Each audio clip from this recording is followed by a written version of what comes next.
Hop, spirtlarni olinishini davom etamiz.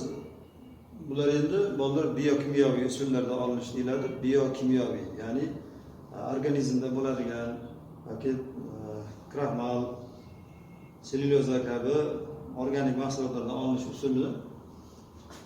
Kraxmal bilamizki bolalar alfa glyukoza qoldiqlaridan iborat.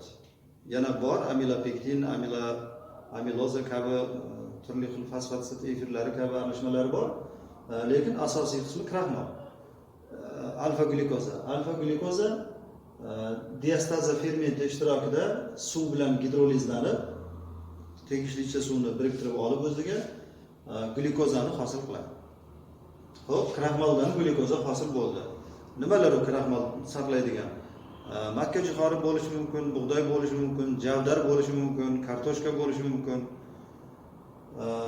Kraxmal glyukozadan tashkil topgan, mana glyukoza oldi gidrolizdan. Mana endi sellyuloza ham glyukozadan tashkil topgan, faqat beta glyukozadan tashkil topgan.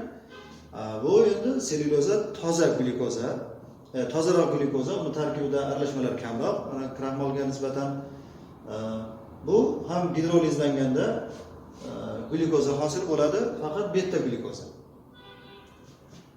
Baribir glyukoza, bu ham glyukoza, bu ham glyukoza. Mana bu maltoza fermenti ishtirokida maltozani o'zi suvni biriktirib olib 2 molekula glyukoza hosil qiladi. Mana uchala holatda ham glyukoza hosil bo'ldi. Keyin glyukozani nima qilamiz? Glyukozani achitqi fermentlari ta'sirida bijg'itamiz. Glyukoza 4 xil bijg'iydi. Glyukoza. O'sha 4 xil bijg'ishidan bolalar hatto 5-xili ham bor, ana gliserinli bijg'ishi ham bor.